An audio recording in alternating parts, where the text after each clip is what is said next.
Hello नमस्कार दोस्तों, आपका अपना यूट्यूब चैनल इंजीनियर गुरुजी में स्वागत है।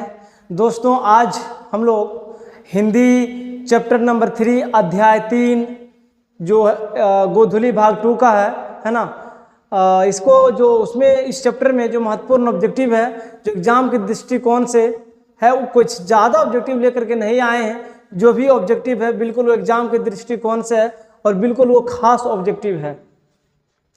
तो यदि आप हमारे YouTube चैनल इंजीनियर गुरुजी पे नए हैं तो चैनल को लाइक, सब्सक्राइब और शेयर जरूर कर दें। तो चलिए ध्यान दीजिए, आज हम लोग हिंदी गोधुली भाग 2 का चैप्टर नंबर 3 का क्लास 10th का ऑब्जेक्टिव करने जा रहे हैं। तो जैसे कि आप लोगों को स्क्रीन पे दिख रहा है ना, भारत से हम क्या सीखें, है ना। भारत से हम क्या सीखें, ये एक प्रकार की भाषण है। भारत से हम क्या सीखें, ये भाषण है। इनका लेखक है मैक्स मुलर साहब, है ना। तो ध्यान दीजिए, इस चैप्टर से संबंधित जो भी महत्वपूर्ण ऑब्जेक्टिव होगा। चलिए क्वेश्चन नंबर 1 में देखिए क्या कर रहा है। क्वेश्चन नंबर 1 में कह रहा है भारत से हम क्या सीखें, दारिश नामक सोने के सिक्कों से भरा घड़ा किसे मिला था। तो सबसे पहली बात कर लेते हैं इसको, वारेन हेंसिंगटन को मिला था। इसका ऑप्शन नंबर सी सही होगा, है ना। ध्यान रहे कि भारत से हम क्या सीखें, दारिश नामक सोने के सिक्कों से भरा घड़ा किसको मिला था या किसे मिला था।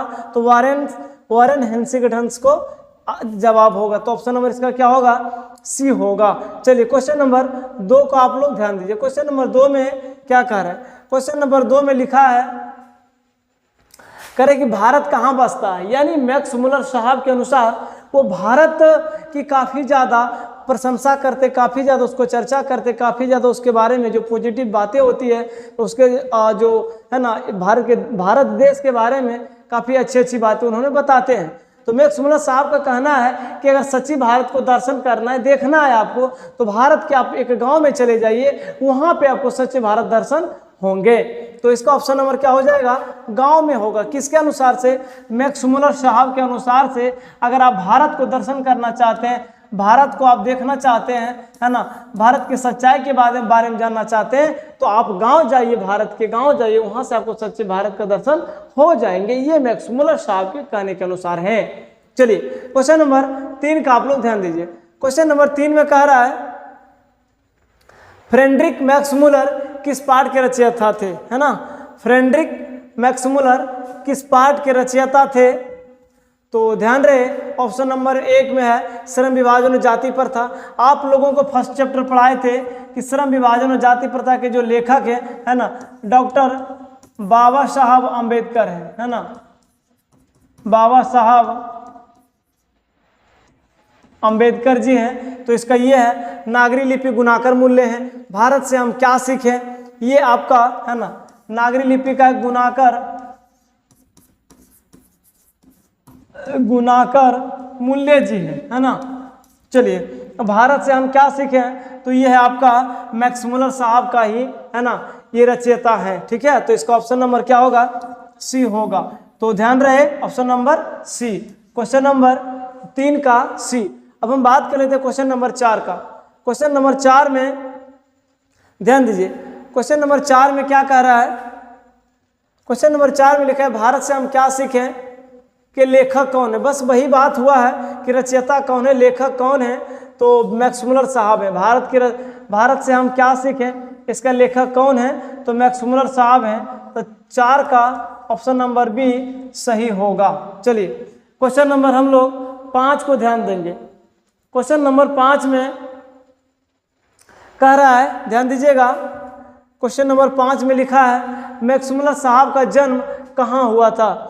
देखिए मैक्स मुलर साहब की अगर हम बात करें, ये एक विदेशी कवि हैं। इनका जन्म जर्मनी के डेसाउ नामक जगह है, वहीं पे उनका जन्म हुआ था, मैक्स मुलर साहब का जन्म। चलिए ध्यान दीजिए, तो मैक्स मुलर साहब का जन्म कहाँ हुआ, है ना, जर्मनी में हुआ। जर्मनी एक देश है, वो ये एक विदेशी है ना, विदेशी मैक्स मुलर साहब विदेशी लोग हैं, है ना। इसका जन्म कहाँ हुआ, तो जर्मनी के डेसाउ नामक छोटा सा गांव में उनका जन्म हुआ है। तो 5 नंबर का ऑप्शन क्या होगा? 5 नंबर का ऑप्शन बी होगा। चलिए क्वेश्चन नंबर 6 का आप लोग ध्यान दीजिए।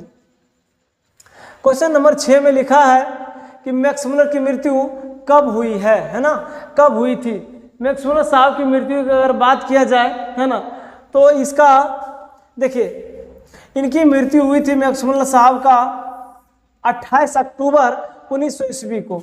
तो ध्यान रहे कि मैक्स मुलर साहब की जो मृत्यु हुई 28 अक्टूबर 1900 ईस्वी को, है ना, ऑप्शन नंबर सी सही होगा। चलिए क्वेश्चन नंबर 7 को आप लोग ध्यान दीजिए। क्वेश्चन नंबर 7 में कह रहा है ना, रानी विक्टोरिया ने मैक्स मुलर को किस उपाधि के लिए बुलाया था? देखिए महारानी विक्टोरिया, है ना, ये जो विक्टोरिया है ना, ये महारानी थी।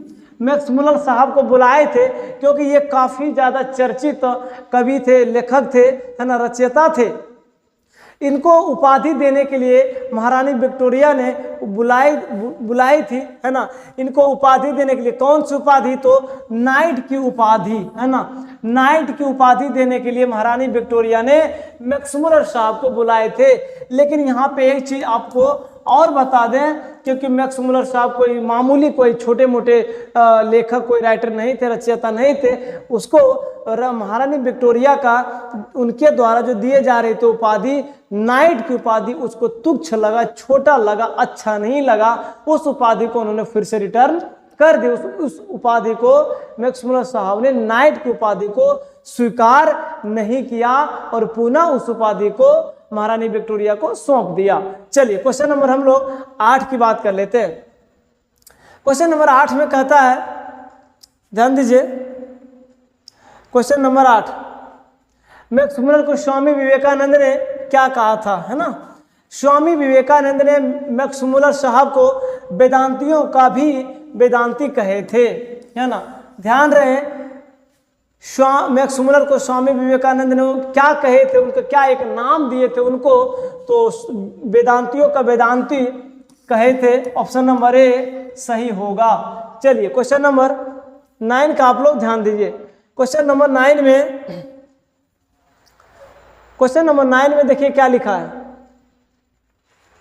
क्वेश्चन नंबर 9 में कहता है मैक्स मुलर का जन्म कब हुआ था? है ना, मैक्स मुलर का जन्म, ध्यान रहे, 1823 ईस्वी को हुआ था, है ना। मैक्स मुलर का जन्म 1823 ईस्वी को कहाँ हुआ? तो जर्मनी में, है ना, जर्मनी के डेसाउ नामक, है ना, डेसाउ नामक जगह में उनका जन्म हुआ था। चलिए ध्यान दीजिए। अब नेक्स्ट क्वेश्चन, क्वेश्चन नंबर 10 को आप लोग ध्यान दीजिए। करता है मैक्स मुलर के पिता का क्या नाम है? मैक्स मुलर साहब के पिता का नाम है विल्हेम मुलर। अगर विल्हेम मुलर जिस ऑप्शन में आप लोगों को दिख रहा है वही उसका आंसर होगा, है ना। और मैक्स मुलर के पिताजी का क्या नाम है? तो विल्हेम मुलर। ऑप्शन आपका, है ना, ऑप्शन सी सही होगा। तो ध्यान रहे, ऑप्शन नंबर सी, है ना, मैक्स मुलर के पिताजी का क्या नाम है? तो विल्हेम मुलर है। ऑप्शन सी सही होगा। चलिए क्वेश्चन नंबर 11 को आप लोग ध्यान दीजिए। क्वेश्चन नंबर 11 में लिखता है मैक्स मुलर ने सर्वविध संपदा और प्राकृतिक सौंदर्य से परिपूर्ण किस देश को माना है? यानी मैक्स मुलर समझिए कि एक विदेशी रचयिता, एक विदेशी कवि, एक विदेशी लेखक होने के नाते भी भारत के बहुत बड़ी बात कह गए, है ना, कि भारत एक मैक्स मुलर ने सर्वविध, मतलब सारे चीज हैं भारत में, प्राकृतिक सौंदर्य से परिपूर्ण देश है कोई तो भारत देश है। का मैक्स मुलर साहब को कहना था कि अगर आपको प्राकृतिक से परिपूर्ण देश को अगर देखना है तो आप भारत जाएं, वहाँ से प्रकृतिक द्वारा जो दिए हुए चीज़ है वो आपको काफ़ी ज़्यादा सौंदर्य, काफ़ी ज़्यादा अच्छा चीज़ देखने को मिलेगा। तो कौन सा देश को उन्होंने कहे थे? तो भारत को। Option number C. ध्यान रहे, क्वेश्चन नंबर 11 का आंसर क्या होगा? तो सी होगा। चलिए क्वेश्चन नंबर 12 की हम लोग बात कर लेते हैं।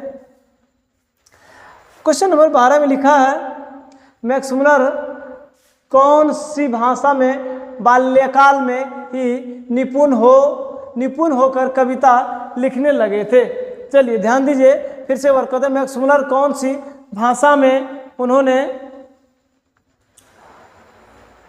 कौन सी भाषा में? बाल्यकाल में। बाल्यकाल का मतलब होता है बचपन की अवस्था में उन्होंने एक निपुण हो गए, मतलब पूरी तरह से उसको काफ़ी ज़्यादा जानकारी हो गए थे और उस भाषा में उन्होंने कविता लिखना स्टार्ट कर दिया था। तो कौन सा भाषा होगा? लैटिन भाषा में, है ना। लैटिन भाषा में उन्होंने बाल्यकाल में ही परिपूर्ण हो गए थे, सीख करके उस भाषा में उन्होंने कविता लिखना प्रारंभ कर दिए थे। चलिए क्वेश्चन नंबर 13 को आप लोग ध्यान दीजिए। क्वेश्चन नंबर 13 में कह रहा है कि मैक्स मुलर ने संस्कृत भाषा का अध्ययन कौन सा विश्वविद्यालय में प्रारंभ किए थे?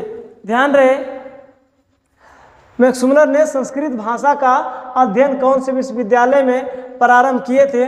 तो ये लिपजिंग नामक विश्वविद्यालय थे, वहीं पे जा करके मैक्स मुलर साहब ने संस्कृत की भाषा में उन्होंने अध्ययन किए थे। ऑप्शन नंबर ए सही होगा। चलिए क्वेश्चन नंबर हम लोग 14 की बात कर लेते हैं। ध्यान दीजिए, क्वेश्चन नंबर 14 में कह रहा है कि मैक्स मुलर ने हितोपदेश का अनुवाद कौन सी भाषा में करवाया? मैक्स मुलर ने हितोपदेश का अनुवाद किस भाषा में कराया, है ना? तो इसका होगा आपका फ्रेंच भाषा में उन्होंने हितोपदेश का अनुवाद करवाए थे। तो 14 नंबर का हो जाएगा आपका ऑप्शन डी सही होगा। चलिए क्वेश्चन नंबर 15 को ध्यान दीजिए। क्वेश्चन नंबर 15 में क्या कह रहा है? क्वेश्चन नंबर 15 में कह रहा है मैक्स मुलर ने मानव सभ्यता का मूल स्रोत किसे माना, है ना। मैक्स मुलर ने मानव सभ्यता का मूल स्रोत किसे माना, है ना। इसका आंसर होगा मैक्स मुलर ने मानव सभ्यता का मूल स्रोत किसे माना? वैदिक, है ना। वैदिक तत्व ज्ञान को उन्होंने मैक्स मुलर ने मानव सभ्यता का मूल स्रोत वैदिक तत्व ज्ञान को माने थे। इसका ऑप्शन हो जाएगा आपका सी सही होगा। चलिए क्वेश्चन नंबर 16 को ध्यान दीजिए। क्वेश्चन नंबर 16 में लिखा है, चलिए क्वेश्चन नंबर 16 में कह रहे भारत से हम क्या सीखें गद्य पाठ का जर्मन भाषा से हिंदी में रूपांतरण भाषांतरण या, है ना, भाषांतरण किसने किया था, है ना। तो ध्यान रहे भवानी शंकर त्रिवेदी ने, उन्होंने ही जर्मन भाषा उसको भारत से हम क्या सीखें गद्य पाठ का जर्मन भाषा से अनुवादित करके इन्होंने हिंदी भाषा में लाए थे Bhavani Shankar Trivedi. Option number D सही होगा। क्योंकि देखिए ये मैक्स मुलर साहब ये तो जर्मनी देश के थे, वो अपने भाषा में जर्मन भाषा में ही वो कोई भी कविता कहानी लिखा करते थे। अब अगर अपने देश को उस चीज़ को पढ़ना हो तो जब तक कोई उसको हिंदी में बदलाव ना कर दे, रूपांतरित ना भाषांतरण ना करे, तब तक हम लोग उसको पढ़ेंगे कैसे, है ना। तो ध्यान रहे। चलिए ऑप्शन नंबर क्या होगा? डी होगा। क्वेश्चन नंबर 17 को आप लोग ध्यान दीजिए। क्वेश्चन नंबर 17 में कह रहा है विश्व में कौन ऐसे देश है जिसे मैक्स मुलर ने सर्वविध संपदा से परिपूर्ण कहा है ना। भारत ही एक ऐसा देश है मैक्स मुलर के अनुसार कि जो सर्वविध मतलब सारे चीज वहाँ है और सब चीज से परिपूर्ण देश कोई है तो कौन है देश? कौन सा देश है? भारत देश है, ये मैक्स मुलर के अनुसार है। चलिए क्वेश्चन नंबर 18 को ध्यान दीजिए। क्वेश्चन नंबर 18 में कह रहा है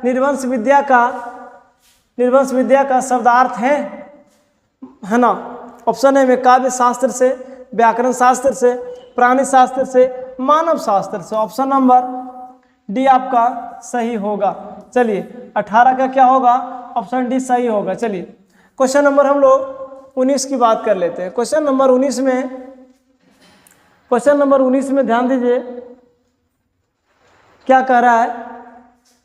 भाषा विज्ञान के द्वारा भाषा के संदर्भ में अब तक जो निष्कर्ष निकाला गया उसमें कौन सी भाषा सबसे अहम है ना।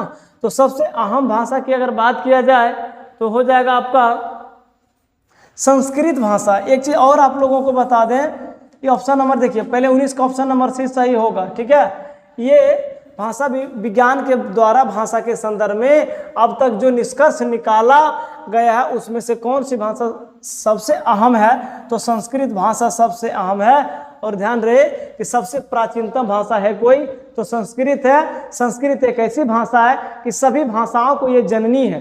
संस्कृत का उद्भव हुआ सबसे पहले, संस्कृत से ही अलग अलग भाषाओं का वहाँ पे बनाया गया, उसको निर्माण किया गया। चलिए क्वेश्चन नंबर हम लोग 20 की बात कर लेते हैं। क्वेश्चन नंबर 20 में ध्यान दीजिए, मैक्स मुलर ने विश्व की सबसे प्राचीन भाषा कौन सी भाषा को कहा है। यानी मैक्स मुलर साहब का कहना था कि सबसे कोई प्राचीन भाषा है तो संस्कृत भाषा है ना। संस्कृत भाषाओं से ही सभी भाषाओं का उद्भव हुआ है, सभी भाषाओं का निर्माण हुआ है। चलिए तो ऑप्शन नंबर सी सही होगा। अब हम बात कर लेते हैं क्वेश्चन नंबर 21 का। क्वेश्चन नंबर 21 में लिखा है भारत की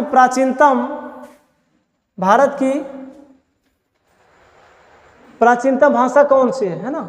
तो भारत की प्राचीनतम भाषा आपका संस्कृत है। ऑप्शन नंबर सी सही होगा। चलिए बात कर लेते हैं क्वेश्चन नंबर 22 का। क्वेश्चन नंबर 22 में कहता है भारत को कैसे सर्व स्व प्रदर्शियों की आवश्यकता है ना। भारत को कैसे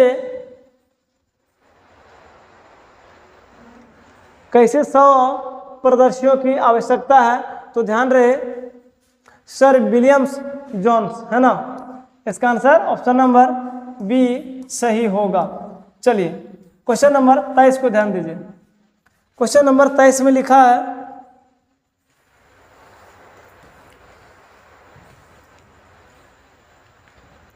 तो इसमें कह रहे हैं निर्वंश विद्या का संबंध किससे है ना।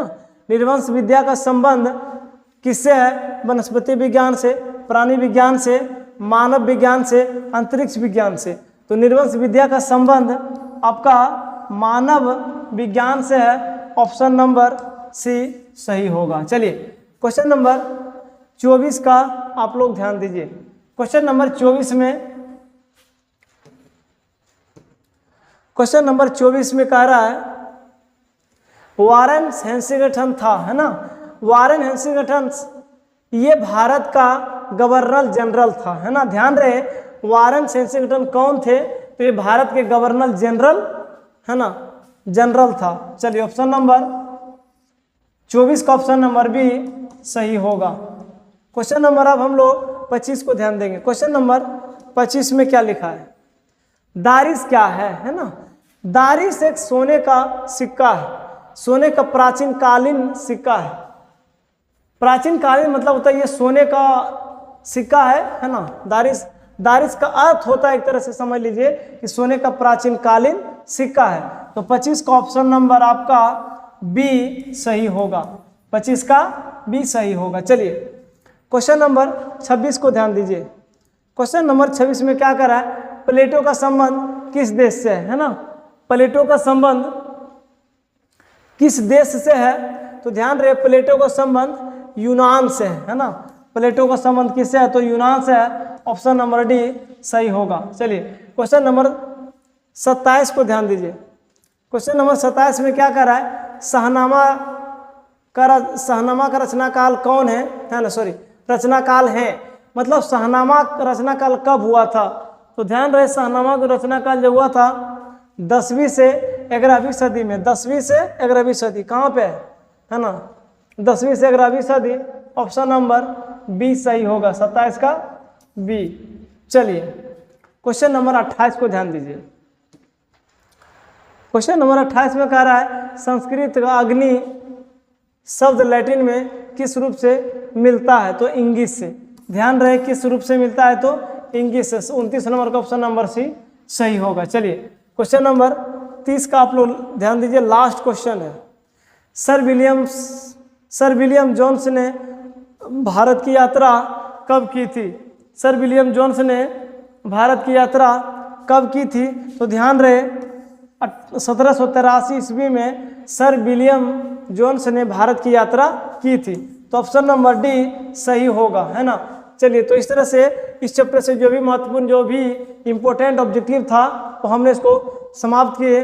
तो ध्यान रहे, यदि इस वीडियो से, इस चैनल से आप लोगों को थोड़ा सा भी लाभ हो तो चैनल को लाइक सब्सक्राइब जरूर कर दें, क्योंकि आप लोगों के लिए बस थोड़ा सा वीडियो, आधा घंटा के वीडियो बनाने के लिए काफ़ी ज़्यादा उसके पीछे मेहनत होता है। उस मेहनत को आप लोग थोड़ा सा भी समझते होंगे, तो चैनल को लाइक सब्सक्राइब और शेयर जरूर कर देंगे। अगर यदि आप लोगों को किसी भी चैप्टर से संबंधित नोट्स चाहिए, किसी भी चैप्टर, चाहे मैथ हो, साइंस हो, एसएसटी हो, किसी भी चैप्टर से किसी भी टॉपिक को, प्रॉपर टॉपिक पे अगर आप लोगों को नोट्स चाहिए तो आप हमसे ये दोनों नंबर में किसी भी नंबर से संपर्क करें, आपको वहाँ से नोट्स प्रोवाइड कर दिया जाएगा। चलिए, तो इस तरह से ये चैप्टर का जो भी ऑब्जेक्टिव था समाप्त होता है।